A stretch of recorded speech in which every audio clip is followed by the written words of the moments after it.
Excuse me, can you guys keep it down, please? We're in an interview. Thank you. Next time you're going to illegally park and interview the interviewer, or interrupt the interview. We threw the 5, guys. Sorry. If you're going to talk, you got to talk on the interview. This week we discuss 20 years of FOBAB with Pete Crowley, Ray Stout, and Janna Mestan.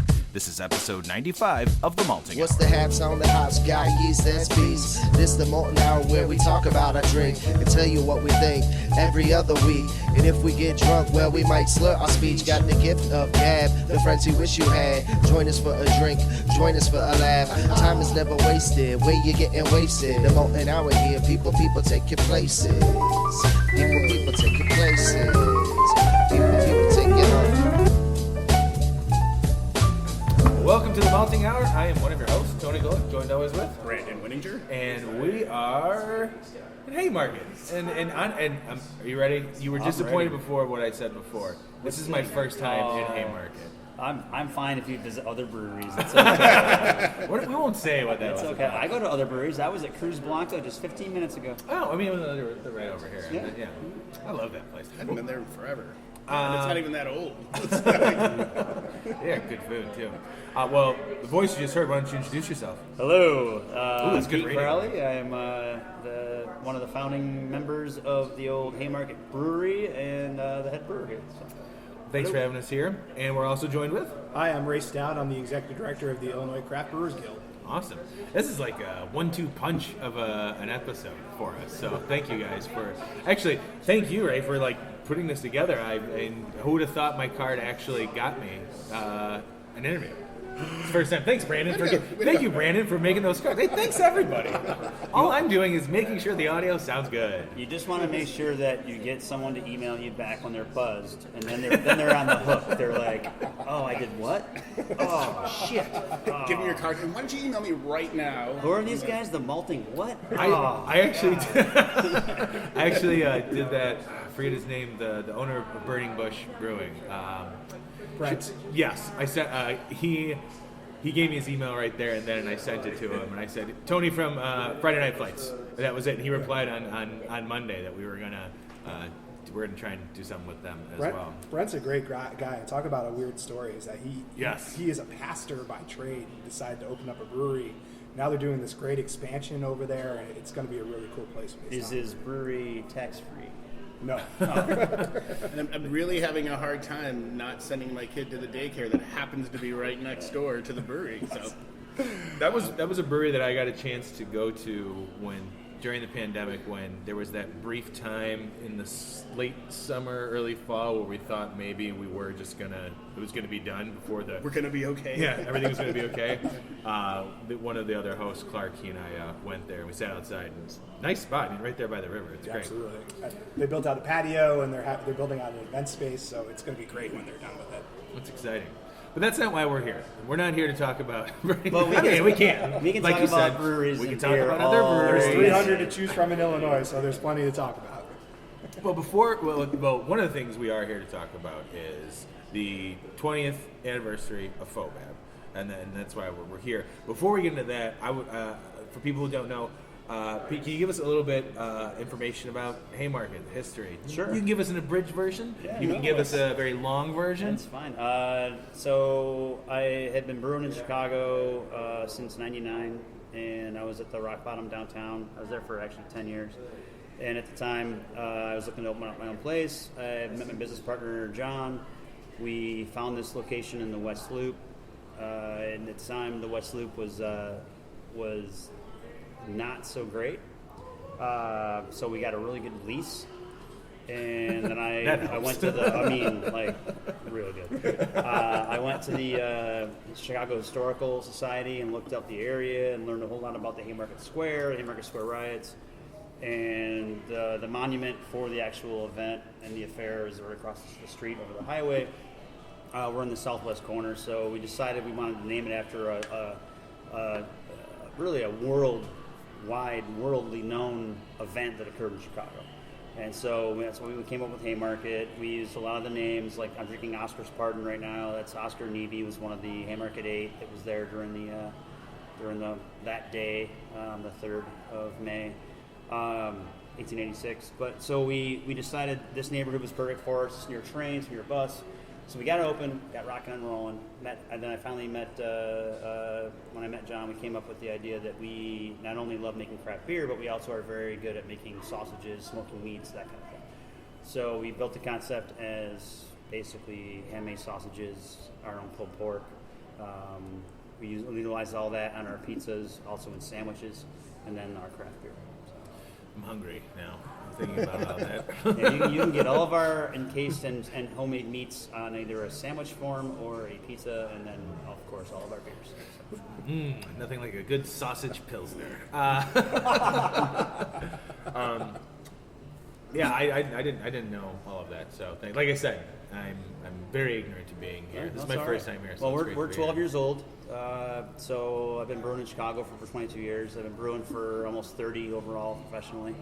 I fell into the brewing scene by accident out of college. I walked into a brew pub in Aspen, Colorado to get drunk, and as most people do, came out with a job. Be there for I was only be there for a week or two.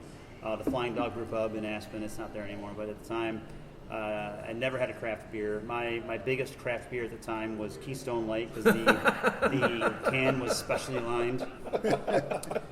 What a craft! Yeah, so I paid the extra, so up $4.99 a case is what I was paying. So when I got out there and I tried this dry hopped doggy style pale, I fell in love with it, and so I ended up was only going to stay for 2 weeks in Aspen. I stayed for 3 years. Wow! And that's where my brewing career took off. And so since '94, I've been brewing beer. And that's the only job I've had out of college is making alcohol. Man, that's living the dream. Yeah. Oops. Sorry, Mom. I will say that in terms of the trajectory of craft beer in the state of Illinois, especially in the city of Chicago, Haymarket was one of the founding fathers of that. Obviously rock bottom, Goose Go now, but to see where it has become, where there's 160 breweries right around the Chicagoland area, from somewhere in the neighborhood of probably 20 to 30 in the state when the time Haymarket opened is astounding. Yeah, I think when we when I first started as president of the guild started about 3 or 4 years before I got on the board and I became president. And I would say the meetings were maybe 20 people, and they were usually just at a table at like the map room. And now we can't find locations that are big enough to host the meetings. That's awesome. And the membership is there to actually be involved and to learn and to be a part of the community, where when we first started it, and this is no slight on anyone, but it was kind of like a social club. Mm-hmm. We had the meetings so we could eat and drink. Sure. Like, what's on the agenda? I don't know. When's the pizza getting here? That's how our brew club started. Now we're talking about thiols and yeast, metabolism and biotransformation, and I'm like, when's the pizza getting here? Yeah, I remember it was years ago, like 2012. I was working at Fishman's up on the north side. Yeah. I started off doing all their marketing when they went into wanting to be craft beer, and I'm the one that got them signed up as like members of the guild. And then every time there was a meeting invite, they would just forward it to me. They're like, just go there and sit there, just wear a Fishman shirt. I'm like, you're telling me to go somewhere and just drink and eat? You know that's all they do, right? It's like, yeah, go ahead. Yeah, we would pick our meetings as a board on what place we haven't tried yet. Man, I've always wanted to go to this place. I hear they got great oysters. Let's go there. Champagne and oysters for the board meeting. Okay. It's come a long way. Yeah, it sure is. Now I sat there, the last board meeting, I sat there for 2.5 hours waiting for a freaking beer. I was like, come on. They're like, it's 10:30 in the morning. I'm like, yes, it's 10:30 in the morning. I have been awake for 3 hours. Way behind. I've been awake for 3 whole hours, Ray. It's like, well, we still have to do this presentation with oh, God. You can have a beer and do What a presentation. happened to the guild? It's so organized. You guys changed. It used to be so punk. It's fucking sold out. So well run. It's so organized. We learn shit. Like, oh my God. Sorry. Oh, jeez. Ever since that Ray guy came around, Ruined everything. I was like, we're doing stuff. Well, speaking of ruined things, Ray, why don't you tell us a little bit about yourself? I was pretty new to the beer community when taking this job. So for the past decade, my background is running labor unions, And so I would like to point out, I'm interrupting you on purpose, that the guy whose last name is Stout is new to the beer. That's right. Thank you. Yeah. That was I was like, born for Like, this. jeez. I come said on, I was man. like that. Like he changed his name specifically, right? Yes, when I reach out to legislators, I assure them that I'm not a nom de plume, that I'm an actual person. And so for the past decade, I've helped run labor unions on the East Coast, and most recently SEIU Local 73 in Chicago. And so what I've really learned about that is member organizing, right? And so the Guild is just a membership organization. And so there's a lot of great fights ahead of us. There's a lot of legislation that we need to pass in order to keep the beer community thriving here in Illinois. Because what people don't realize is that every ounce of beer that is sold in a brew pub is tied to politics in one way or another. And so, that's what I was really excited about to bring to this new role. In addition to all the training that Pete talked about, and the thiols and the vinyl transformation and everything like that. So my background is in organizing members and running nonprofit organizations. So I was excited to kind of step into a scene where I was pleasantly surprised on how there's such great camaraderie in the brewing community. When you think of typical businesses, you think of people, it's a cutthroat thing. I don't want this person to succeed because I want my business to succeed. But one of the best things about the Guild is that there's this listserv, right? And so within 5 minutes of somebody posting that I need XYZ hop, they're posting, stop texting me, I have what I need. And so it's a really great community that we have here in Illinois. So it's been my pleasure to serve in this role for about a year, and for as many more years as it takes to pass all the laws that we need to pass. We've talked about it numerous times. We'll cover. Obviously, we cover a lot of Chicago and Midwest beers, being here in Chicago. But one of the things we've always talked about is the community, as far as Chicago and even just greater Illinois or greater Chicago area, like how close, like exactly what you said. It's not. It never seems like one brewery is like, breweries are helping each other open up. When we were at Double Clutch recently and did their interview with them, they were talking about how Trevor from Old Irving helped them get started, and the guys at Temperance were also like there to help them out as well. I think Smiley Brothers. But it's awesome to hear that that's exactly what you guys were. Yeah, were and the kinda fact that going it for. still continues to this day is a really big statement for this industry, because that's what it was started on, that's what it was based on. But the fact that here we are 20 years later and everyone's still helping each other out, instead of taking the opportunity to like steal shelf space or like, I want to take their business, I'll take their Christmas parties because they're not open yet, or instead it's like, how can I help you get open so you can have your Christmas parties, and an example was way back in the day was, I remember when Metropolitan Brewing was opening, Doug and Tracy Hurst were trying to get this batch of beer out to their distributor. It was like one of their first ones, and they needed to get the check so they could get the check in to buy more stuff.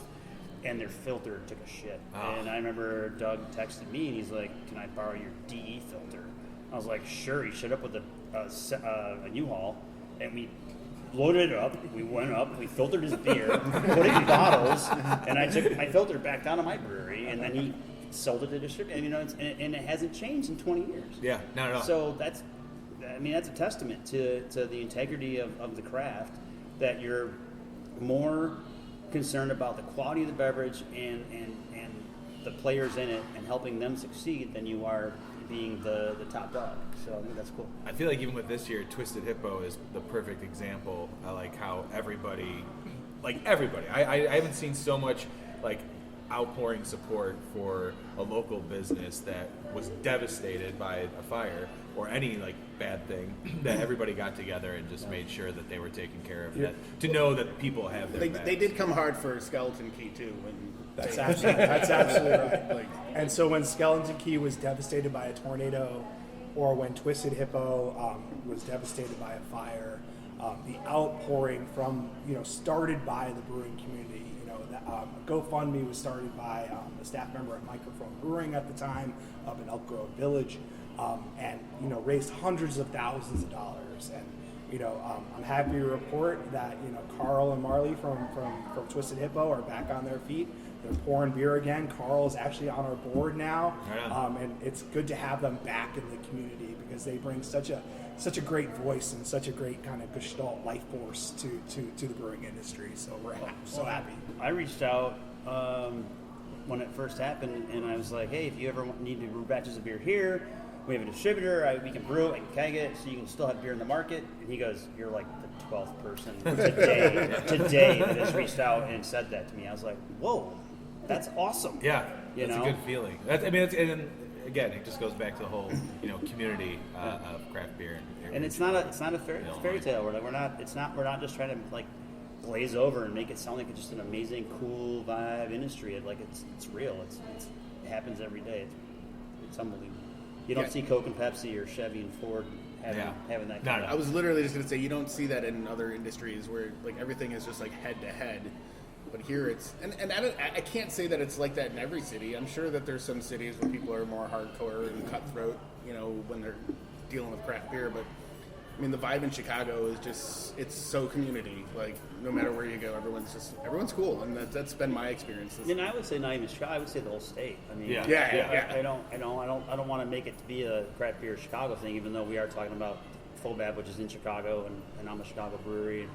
But it is a statewide thing, and it's cool. People will drive a long way to help each other out and be a part of different events. And that's a great community. I think that's exactly right. Is that when you brought up what's happening up there in Evanston with that development of those breweries, and you look around the state and there's all these little pockets of breweries popping up, and they're popping up 2, 3, 4 at a time. Yeah. And what they're becoming is little beer destinations, and so we're urging people to go check out these smaller cities, go check out these kind of collar counties, because there's so much great beer out there that we're brewing in the state of Illinois. We learned that just going up again. One of the few times during the pandemic, we were like, there's a chance that the pandemic isn't really happening anymore. We went out to Woodstock to go to Holzlager out there, and that was so much fun. And then Brandon introduced me to the pizza place right next door. Maniac Pizza. Yeah, very good. When's the pizza coming? Before we move on, we do have a third person sitting at the table, and I want, because you are here, and I've met you before. Used to be part of. But you have your own thing. I mean, please introduce yourself. Like selling partner here. So I am Janna Mestan, former board member for the Illinois Craft Brewers Guild, former everything at Haymarket Brewing for several years, but currently run my own events company on the side. But your card is in my wallet still. Yes, it is, because we poured together a Friday night flight. Again, the 2 for 1 here. Just wanted to point out that that all of this, if there has been any guiding principle for the guild from when I was involved with it very, very early under Pete's guidance, was that the rising tide lifts all the ships. And that's been the thing the whole time, is that Coke and Pepsi wouldn't do this, but we do, because we're all trying to do the same thing. And that's been a huge thing for the guild for years, and the fact that it's actually still successful is amazing. Absolutely. And I feel like that sets us apart from other states by far reaches, that because all the breweries in this state say hey, we're all in this together and we need to band together to do this and make it work, we're way ahead of other states that are dealing with petty infighting. I would say internal fighting. Yeah, that's no good.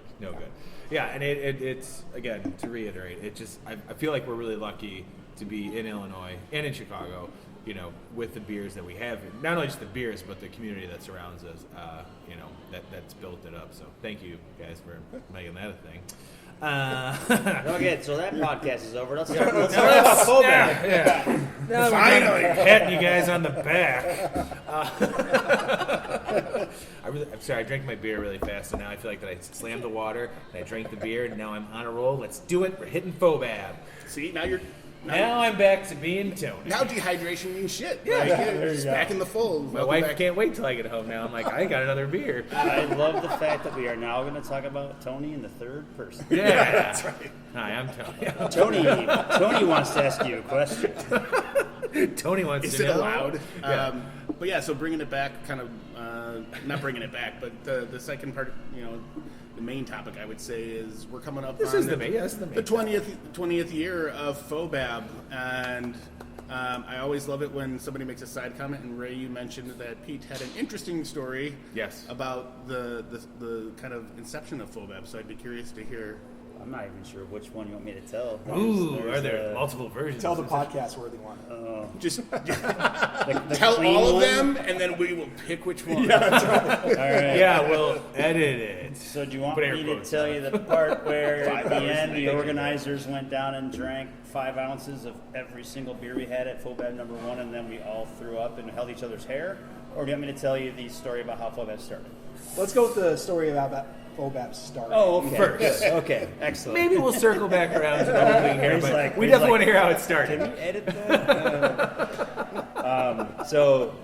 that? We had been going back and forth a bit in this area with barrel-aged beers and contests. Okay, so whether it was the beer society or like homebrew events or popular vote events, or if we went to World Beer Cup or Great American Beer Festival or things like that, it was always kind of this competition amongst Flossmoor Station, which was Todd Ashman at the time, Goose Island, so Greg Hall was early on with the Bourbon County.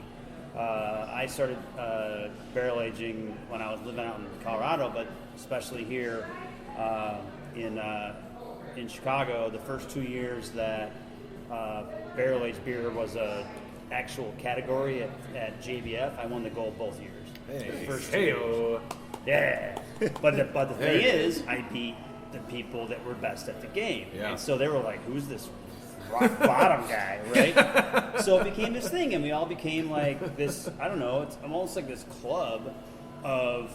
And then Matt Van Wyck came in, took over for Todd Ashman. But back when Todd Ashman was there, it was this kind of group of people with just, and we were doing like 1 bourbon barrel, 4 bourbon barrels. It wasn't like this whole room full, you know what I mean? So it was like super, super rare stuff.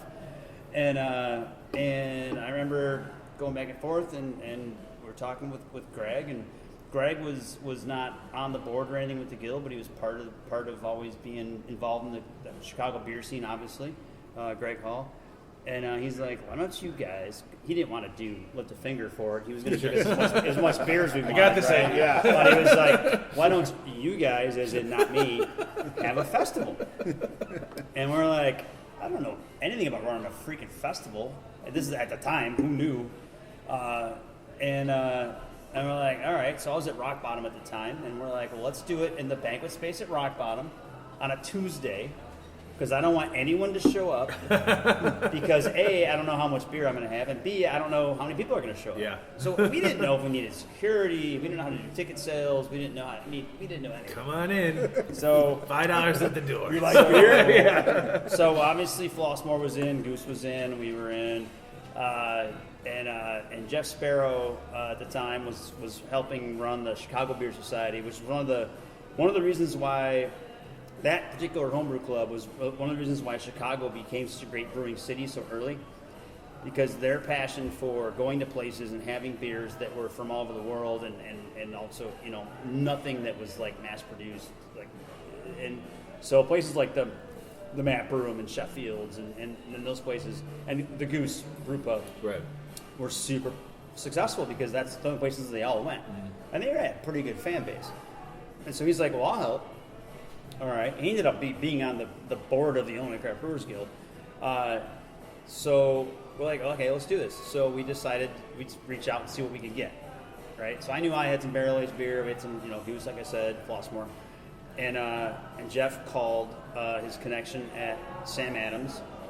And the guy's like, yeah, I'll send you something. I'll send you like a jug of something. Like it was just this barrel-aged stuff, right? We got a 5-gallon plastic container of Utopia. Oh, shit. With a giant screw cap that we had to like pour into a firkin. Holy cow. So we could serve it, because it was a 5-gallon jug of Utopias. I mean, imagine that today. That's insane. That is insane. And then he reached out to his buddy Peter Boucard out in New Belgium, and all of a sudden, like 5 cases of La Folie showed up. And at the time, you could only get 1 bottle of La Folie a day per visit at the brewery. Wow. 1 bottle, and they sent us like 5 whole cases. Holy Here's shit. La Folie. We're like, huh. Something's happening. And like all this stuff showed up, and we're like, this is pretty cool. I feel like this is like a super rare event. And about 125 people or whatever showed up, and I think we had 15 or 20 beers. I can't remember. Do you have the list of the first year? No, I don't. No, that one doesn't. I don't think I think you had about 12 beers. Yeah, it was. I feel like I want to interject at this point and point out that this original FOBAB was on April 1st. Yeah, it was. Oh, really? Yeah, it was actually, and so a lot of people didn't come because they thought it was a joke. I can see that. Sure. So it happened to be Tuesday, April 1st, 20 years ago. So people showed up. They were blown away. We did a judging. It was blind judging, so I couldn't judge. Todd Ashby couldn't judge. And I remember that Todd and I won all 3. And so we literally in year 1. This doesn't matter because it wasn't a national competition yet. So in year 1, we literally, Todd and I changed the medal winners because we didn't want to look like we won our own festival. Yeah. So we're like, we can't win all the awards. This isn't good. So I think I ended up winning 3rd, and he took 2nd, and we gave someone else 1st, just so it wasn't like, Sure. whatever. But we just got absolutely shit hammered, and the next, after it was over, I was like, oh my god, and this buzz just started going around the homebrew community, like, holy crap, the beers they had and everything else. And then Greg's like, well, let's keep rolling here. If you guys run it, I'll give you the space. So he gave us space at the Goose Island Wrigleyville, the back part. And what a shithole that was. So we had to move all this crap out of the way every year for a couple of years, and it smelled like sewer, and it was like dirty, but it kept getting bigger and bigger. Sure. And of course we appreciated all the help, but it was just like, this is not. These beers need we need to elevate this, and so I want to say it went from there to the Plumbers Union Hall. I don't think there's anything in between. And the Plumbers Union Hall, right down the street here, was before I even thought about this place for a place. It was right when all that was happening. We're 12 years old now, so this is getting around year 6 or so of FOBAB, 20 years ago. So. That ended up being an awesome space. Judging was so much easier and better. We got way more people, we got way more brands, and all of a sudden people started sending us beer from all over the country. Yeah. And we're like, whoa, like people coming out of the woodwork that wanted to send us beer, like Lost Abbey, and breweries that you're Omegang. You're like, you guys know about? Yeah, you purposely want to send me beer? Like, I'm not going, please, Tommy, send me this beer. He's like, how much red poppy do you need? How many cases? I'm like, all of the cases? How many are you willing to send? Oh my god. So, and Duck Duck Goes and all these beers, they're like, the history of these beers, they were just magical beers that we were getting. And so it became the hottest ticket, and then it became like known. Like people were starting to travel. Like people are actually flying in or driving into Chicago just for this festival. That's awesome. Like it went from a kind of a joke on April Fool's Day, that just to see what would happen and then it became our biggest fundraiser. And so not only did this festival become what the Illinois Guild could be known for as a festival and as a beer town, it allowed the Guild to generate enough revenue to hire salaried people to help run the Guild to make the Guild more successful. So it was kind of this snowball effect of this cool thing became this bigger thing that became a moneymaker, that became we hired people that helped us run it better, and then I didn't have to be there from 6 a.m. to 2 a.m. on the day of the festival, walking around literally cash only with like $30,000 in my pants pockets. Drunk at 2 a.m. trying to get a cab. Like, really, I can afford it. Trust me. Just drive. Here, drive. So then we went to South Side. We went to Bridgeport, which I really liked, the Bridgeport Arts Center. the Bridgeport Arts Center was beautiful. It used to be the Spiegel catalog printing factory. If you ever remember, I don't know how old you guys are, but for us, every year we couldn't wait for the Spiegel catalog because the Spiegel catalog was the internet in a catalog. Because there wasn't internet yet. So it had everything in this catalog from tile flooring to a winter hat. And you could go through this whole thing. Now, I was flipping right away as a kid to the lingerie section. Anyway. Sounds like my Sears catalog. Sorry, days. Mom. But this place is beautiful, all hardwood. So we had great view of the city. So we did the Bridgeport Arts Center, and then... That was the first FOBAB I ever went to. And the elevator sucked. Like, yes, I got stuck in it. It was a thing. But it was okay. Yeah. I was drunk, it didn't matter. At least you had a story. I was at FOBAB. I got stuck in the elevator.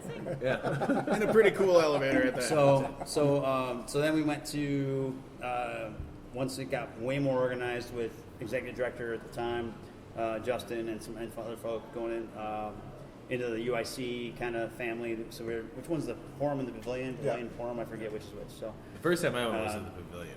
That's the old space. Yeah, the pavilion was the old space, and now the forum. And so it just became a way more organized festival. Better for the attendees, that kind of thing. I did like the Bridgeport Arts Center for the attendees, but except for the elevators. But yeah, it just exploded year after year after year, and we ended up getting to a point where we actually had to like turn breweries away because we didn't have enough space, which is, I think, a testament to the quality of the festivals when people want to send you beer and they can't. It's a good problem to have. So, and that's pretty cool. I don't know if that answered I don't even remember what the question was. Tell the story about the beginning of Yeah. You brought us all the way up to modern times. I asked you about what beer you were drinking. So what Pete's not saying in that is that from Plumbers Union Hall at like 90-ish entries to Bridgeport Arts Center the next year, we went from 90 entries to like 300 entries. Wow, man. And that has only increased since then. So from Bridgeport Arts Center to UIC to different format at UIC, like it's only increased from there. So like it is been an exponential increase that has been amazing and wonderful and like testament to everything that these guys set up. That like not only was it 15 breweries that wanted to send beer the first year to however many the second year, but then like culminating at like 90 breweries at the Plumbers Union Hall to now 300 and more breweries want to send beer. Yeah, how many breweries are this year? So right now we have just about 200 breweries sending beer. Over 350 beers are being entered into the festival. It's insane. We're planning on selling somewhere in the neighborhood of 5,000 tickets. Wow. So to go from where it came from to where it is now is astounding. And, we purposely cap the ticket sales because we want to make sure that it's a festival that people can enjoy. The worst thing I've experienced at a beer festival is just waiting in line for beer. Yep. And that's not what we want to have here. Yeah. So we have the whole concourse lined with beers. We have the arena floor lined with beers. Goose Island has an awesome outdoor area where they're bringing their train car. Oh, nice. So they're serving their props and some of their interesting newer types of beers there. Get a ride on that train. Well, and just to speak to that again, like it was always important to me when I was running the festival with my team at the time that it was boutique and it was not too big and it wasn't too many people and you weren't just crammed in and it really makes me super like proud and happy to be part of the guild still to this day, and that they've kept that it's not oversold, it's not overpacked. Like there was that one year I think it got a little too crunchy down at the pavilion down here. Yeah. But still, you could get any beer you wanted, and that's really a big part of why the festival's so popular is because you have access to all these beers. We could make this 1,000 beer event or 2,000 beer event with 25,000 people, no problem. Yeah. But is that any fun? Right. I mean, it's not the event that I wanted in the beginning, that me and my guys that I started with in the beginning, and it's not the event the Guild wants. The Guild wants a special event where your $75, $85 ticket actually has value because you're getting these beers that you can't get anywhere else. They're all still small batch beers for the most part. I mean, the beers I'm entering this year, I've got 2 bourbon barrels of one beer and 1 bourbon barrel of the other. So you want something about rare, like Bourbon County rare? Sorry, Greg. Yeah, I got 1.7 barrels of it. Yeah, take that rare. So, by the way, Greg and I are still very good friends. Deep cut. No, it's fine. No, it's great.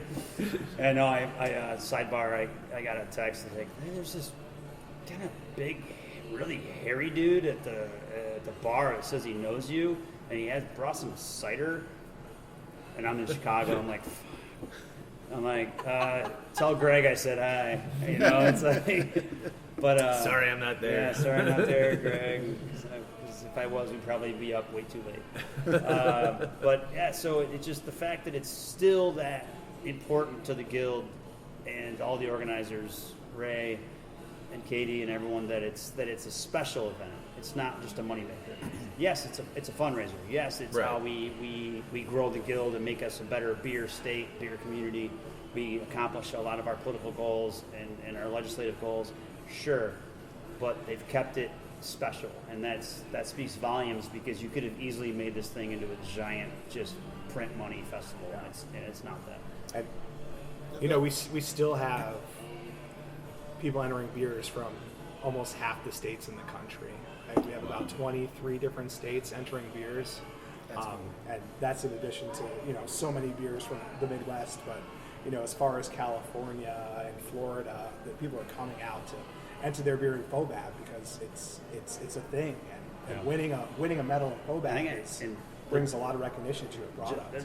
Judges are solid, man. We have good judges. It's not like a bunch of beer-loving folks hanging around like, hey, come here, taste this. Which one you like better, Ralph? It's really well. The judging's run super well. It's very strict. The guidelines are amazing.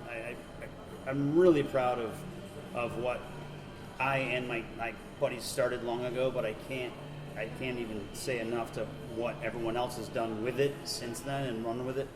And one of my proudest moments was when I was still announcing the awards. However many years this was, 8 years ago was my last year. This brewery won a medal, and you would have thought they'd won the Mega Millions and the Super Bowl and the World Series all at the same time.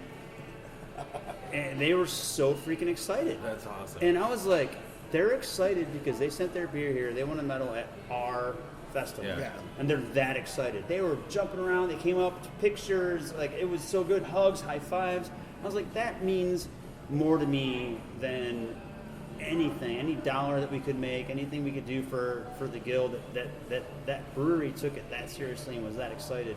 I'm like, that means that this festival has become something that is important to not only the beer lover, but also the beer producer. Yeah.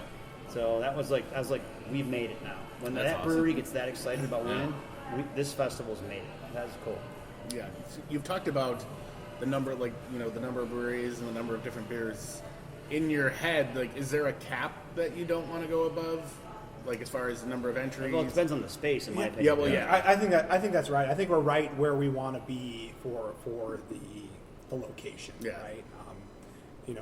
When we outgrow the UIC basketball arena, that's a whole other conversation. Yeah. To still make it, But it changes intimate, the fest. It changes the dynamic of the fest, right? And so, I think we're at a place now where we have the right number of tickets to sell. The tickets are selling fast. You can get them at FOBAB.com. And we have the right number of... I was going to say, this is actually coming out at a time where people will still probably... That's right. We have the right number of breweries there, because, you could spend the whole afternoon or evening trying all the barrel-aged beers that you could possibly handle. And so I think we're in a good place. I can drink a lot. I don't know, man. When the first time that I went, we went to the pavilion. Yeah. It was at the pavilion. Yeah. And I went in there gung ho. I'm like, I can't wait. This is gonna be great. And then of course I went for big stouts. Not even thinking about wild and how am I gonna feel in 2 hours? Yeah. Well, I was done. It was great. I mean, I was a young buck. I was wet behind the ear. I didn't know what I was doing. Have you guys attended as press?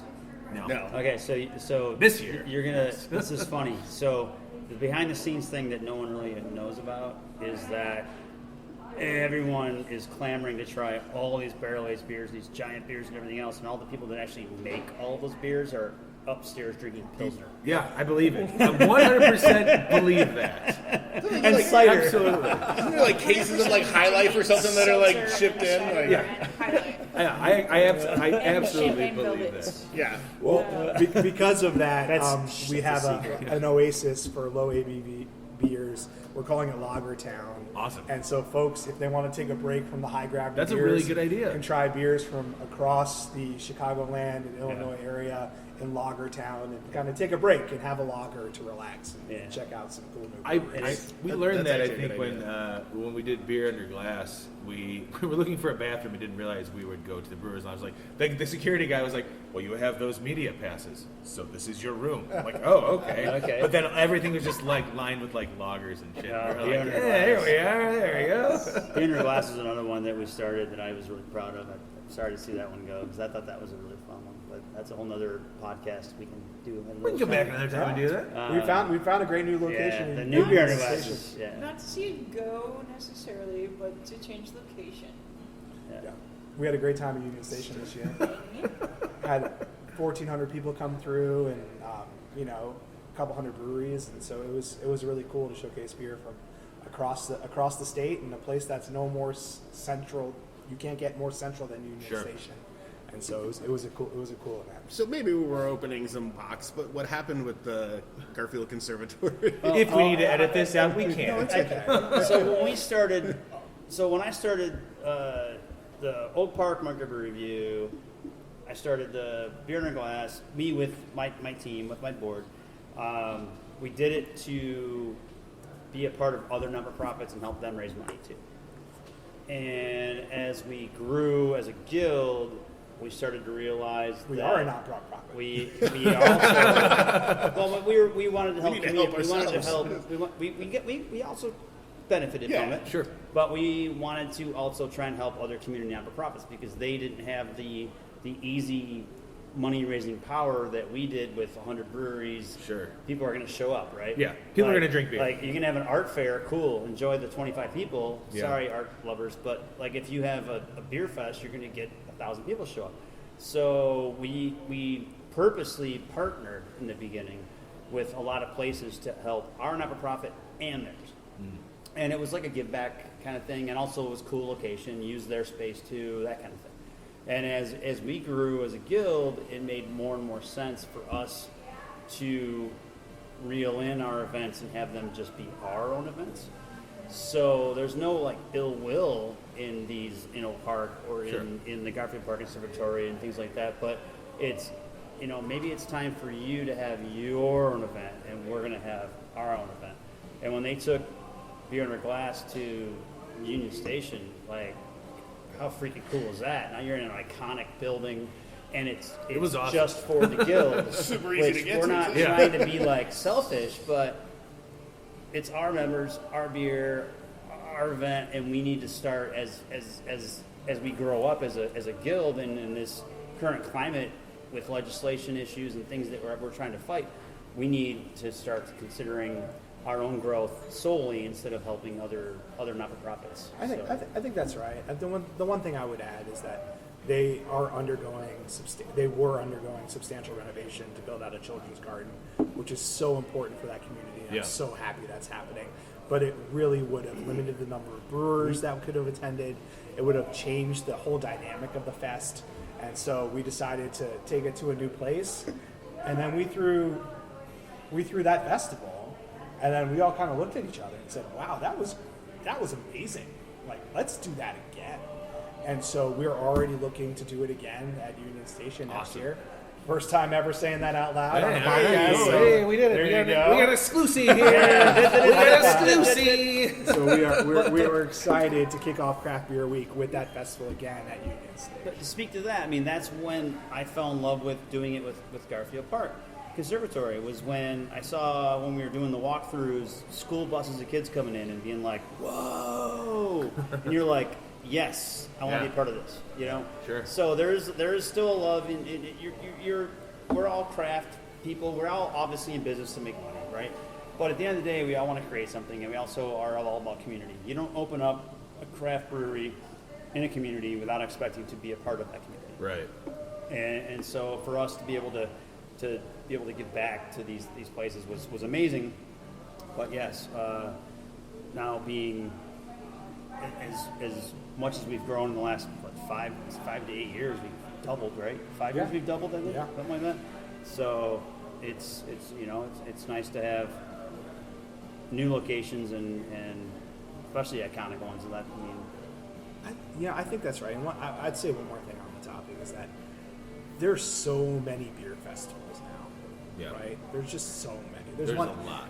There's one every weekend if you want to try, maybe 2, right? And so what we try to do at the Guild is make them special with a place like FOBAB. We make them special like a place like at Union Station and the Grand Hall, where you don't have a chance to be there with thousands of other people and like see it and take it in. And so we really try to make things special and make them unique, and that's what differentiates us from just a lot of the for-profit festivals that get put up around the state. Yeah, we did a whole recap episode on Beer Under Glass from this year, and it was a lot of fun. Like we had a blast. And that was your first. That was my first. That was my first. A lot of firsts this year for Tony. Back to third person.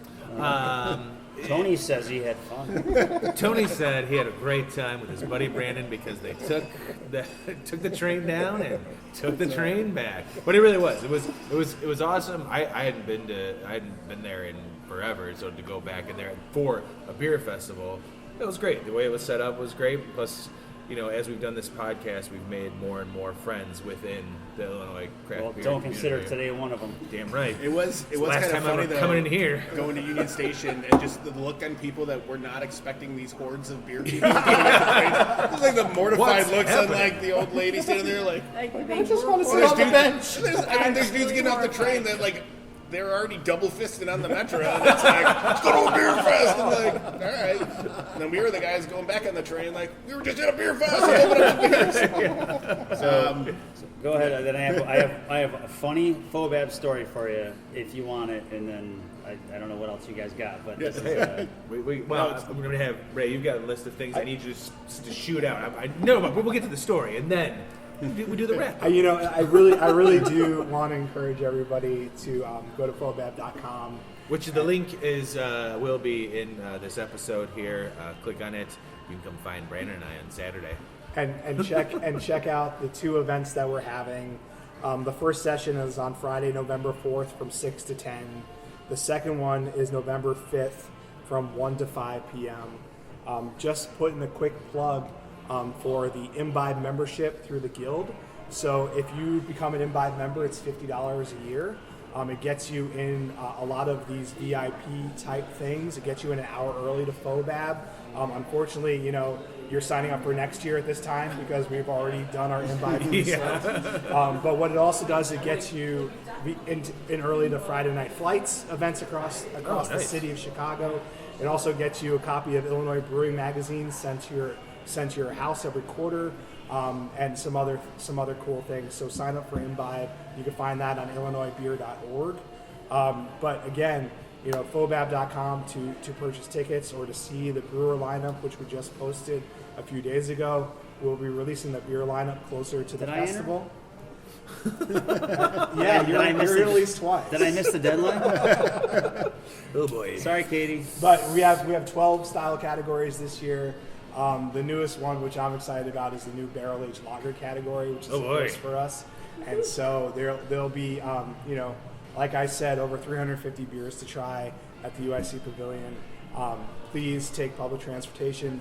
The Blue Line's there. It's too easy. It's too easy. It's right near the Haymarket Brew Pub. It's right near the Haymarket Brew Pub. I mean, if you got time, I guess. I mean, it's funny how close FOBAB always is to the Haymarket. That's right. FOBAB has always been centrally located around Haymarket, and I just never could figure out why. Weird. And Uber drop-offs and Super pickups happy. right in front of the arena. It's a great time. I would suggest your folks check it out. Absolutely. No, please, no, please. I was gonna say anything different, unique, special that is happening for the 20th year that you guys are. Well, I will say two things. I will say the lager category is brand new, and what we're finding here, especially in Chicago, is that, well, I guess it was Chicagoland, we were making astoundingly good lagers here. Yes, it's something that is really growing. It's becoming kind of the hallmark trait of what's happening here in the Chicago area. I will probably get shit about bringing this up again, but when this year started, I said, you know what? I really don't like lagers. And I think it was because, like, I didn't... If you notice, I've had Pilsner since I've been here. that just makes you a jerk. We're going to... Tony is a jerk. He's got your Tony number. likes Pilsner. Not the first time you called him a jerk. And it won't be the last time.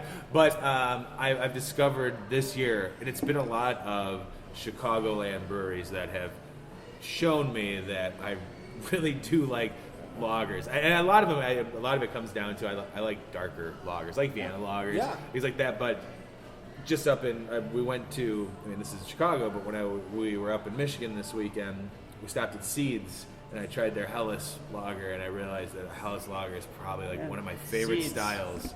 11 miles from my front door. And I couldn't even stop by. Yep. By the way, this year FOBAB on Saturday at 2:30. I plan on streaking the floor. Oh, sweet. So I'll be there for that. We'll be there. It'll be my last probably ever ability to attend FOBAB, because I'm pretty sure that that'll be the end of that. But it'll be something for the ages. Thank you, Pete, for making my life harder. I was just going to say, Ray looks uncomfortable. I will say, He's like, I just really like don't know kind if of this is circle funny. back on the lager. Please, yes. Yeah, let's go back to lagers. Let's go back to that. Sorry, yeah. Dovetail on the north Yes. side is amazing.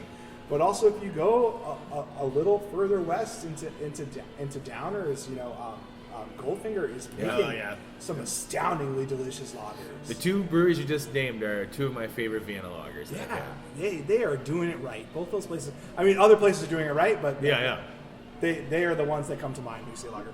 And so, the new category, barrel aged lagers, I'm really looking forward to. I'm also really looking forward to, every year it just gets better.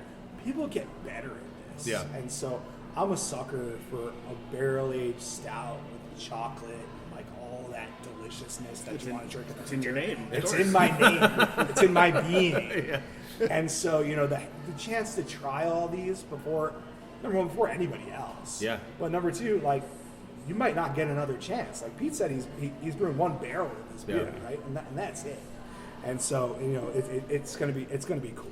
It makes it definitely a bit more exciting. It makes it it's already a special thing to go and do, especially for a beer fest. But just that alone, I mean, you're right. It might be the one time you'll have the opportunity to try it, or ever. That's right. So unless this is a secret, I don't think you said it. What barrels are you using for your? I've got a bunch of different ones. I've got some Woodford barrels, Wolf Point, which is a Chicago area distillery. I'm using them. Do you have something right now on tap that was Wolf Point? I saw? have Wolf Oh, Point yeah. barrel aged stout That's on right, tap sorry. right now. Okay. Yeah. Gotta go. And then I'll be entering a Wolf Point barrel aged Belgian quadruple with blackberries. That's all Brandon right there. My motto for the year Don't was tell the drink more Belgians. judges. Don't tell the judges. That's mine. I don't know if I can edit that part. No, it's fine. So I got a quick story. It's not really that quick, but I'll try and edit it down. So I forget what year it was, but it was at Plumbers Union Hall. So we're run by all volunteers. Okay. So the competition coordinator, which is a volunteer, labeled all of the draft boxes around the entire festival with what the beers were on a sheet on top, facing the taps. As they were getting judged, the judging coordinator would walk up, turn the sheet to read it, and then take the beers. So every single beer that got judged that year was switched. Oh man! Because he's like, oh, barley wine from Goose and barley wine from Haymarket, and then they went like that, and then all of a sudden they wrote down on the thing, and then they turned it back, and no one caught it.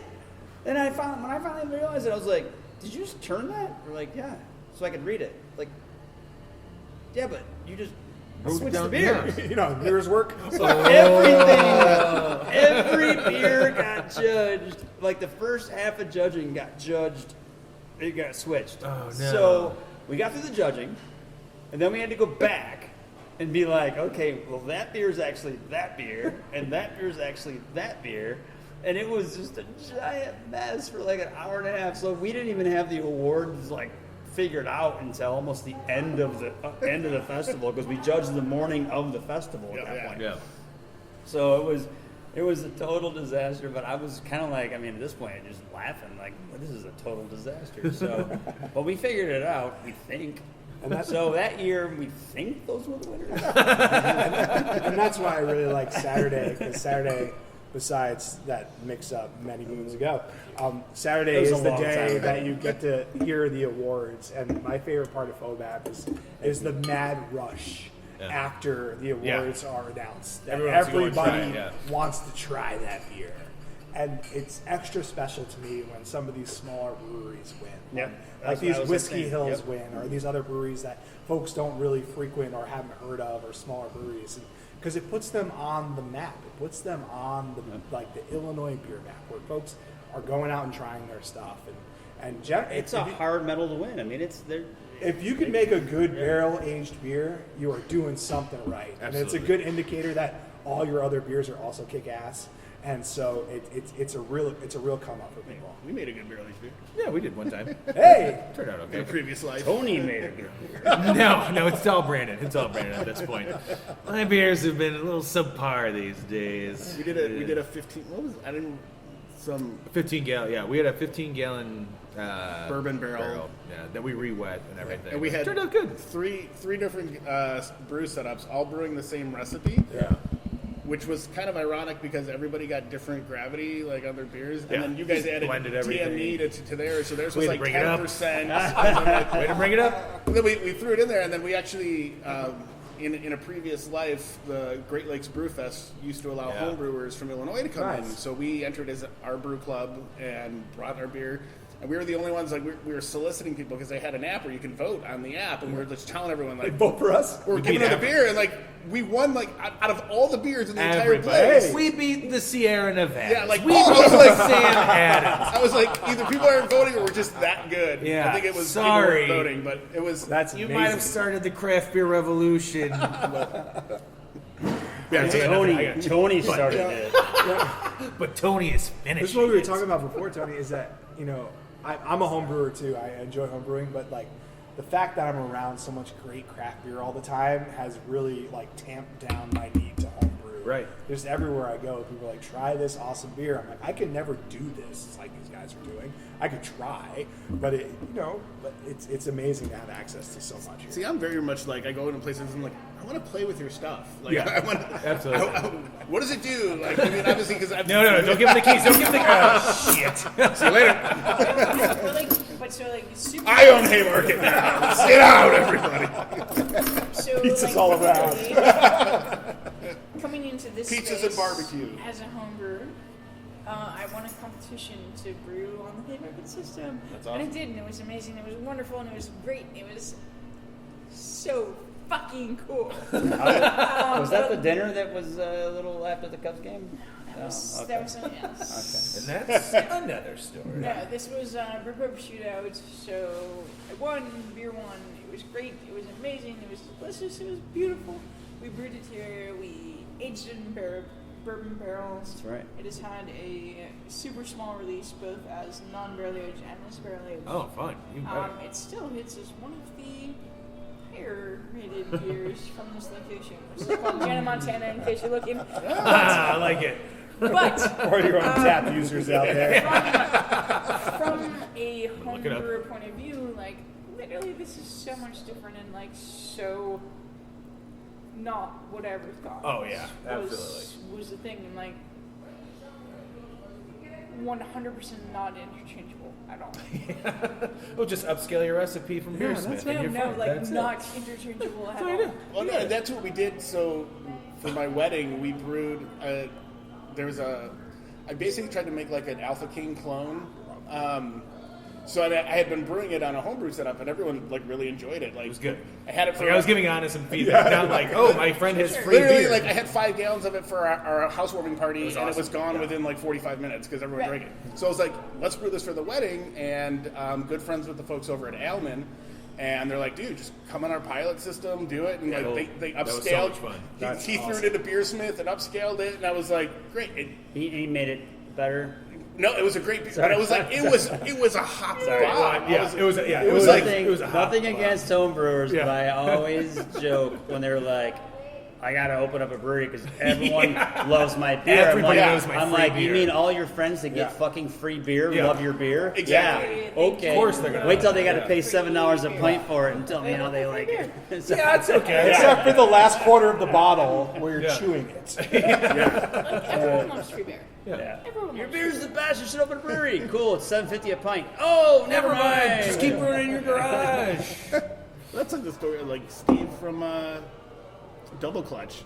He said he used to just everyone loved coming over to his garage because he turned his garage into a brewery and And it was free. Yeah.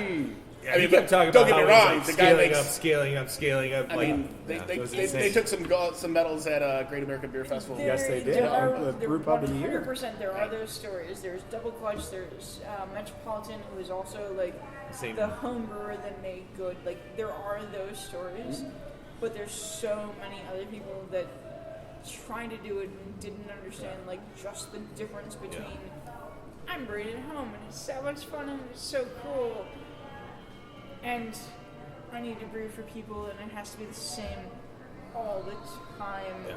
And it has to be available. Yeah, it's a business and a product. It's the at that point. consistency. Yeah. It's the Massive. When you get done brewing, you Massive get to clean the crevice between toilets those and things. work in the kitchen and then tend bar. It's not like because you're like halfway through the boil, it's I'm not like trying to complain. now we can open up that imperial stout we brought over to share because just clean it up. I'm gonna clean that tomorrow morning. We're fine. You know what? I think a really good success story of home brewer also is Little Beaver Brewery down in Bloomington.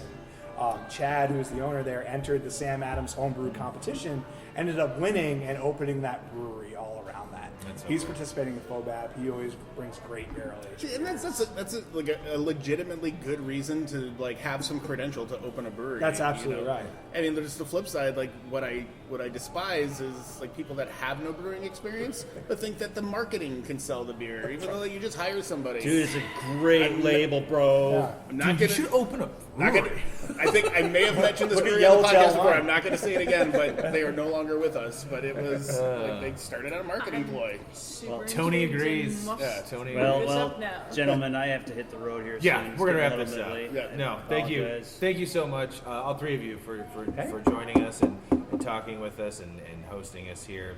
Quick recap: where can people find Haymarket Yeah, both here there we go. and in Michigan? Well, we're available in all of Chicagoland area, especially. By the like way, I Benny's. have had Haymarket beers before.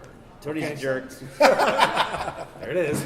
Benny's, Whole Foods, Mariano's, a lot of the bottle shops and beer bars. Julasco's taking us in. So we're getting out there and getting available pretty much wherever you might shop. Once you get the jewels, you've made it. And then in Michigan, we're the whole west side, and then all the way to Detroit in Michigan as well. Nice. But physical locations as well. Downtown, West Loop, right on Randolph and Halstead, right off of the Randolph exit on the highway. We're literally right off the exit. Super easy to get to. And if you happen to be waiting for your way too long wait at Oshaval or Girl and the Goat, we happen to be a great spot to have a beer That while many you're waiting. times. And then in Michigan, we're right over the border, exit 16, Bridgman.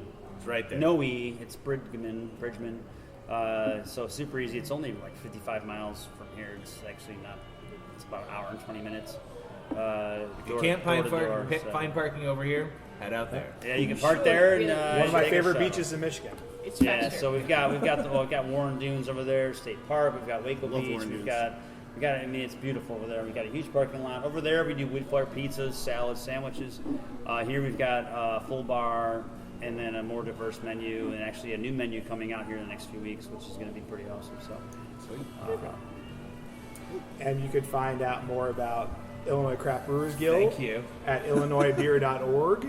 And you can find out more about FOBAB, including purchasing tickets for FOBAB for either the Friday or Saturday session at FOBAB.com. those links for all of this is in the description of this episode as well. So. Yeah, like we said, we're going to be at FOBAB this year on Saturday, so Looking forward come to and it. find us as well. We'll be walking around probably with this recorder in I our will hands. meet you guys in the VIP lounge No, for a thank you. PBR. No, Nice. thanks. No, thank you. This is the first and last time I ever want to see you. All right, Brandon, love you, buddy. Love you too, man. Thanks, guys, for joining us. Hey, thank you. Thanks, Cheers. guys. Bye. This has been The Malting Hour. Be sure to follow us on all social media by searching The Malting Hour and at themaltinghour.com. You can also follow us individually on social media. Brandon can be found on Instagram as BMDub81, on Twitter, BDub81, and on Untapped as BDubDrinksBeer. Tony can be found on Instagram and Untapped under Ace of Help Chicago, on Twitter, The Ace of Help Chicago. Clark can be found as Clarkowski on all three. Dan can be found on Instagram as hip__hops and hip hops on YouTube. Be sure to subscribe, like, and rate the show on your preferred podcast listening platform. Until next time, cheers from all of us at The Malting Hour.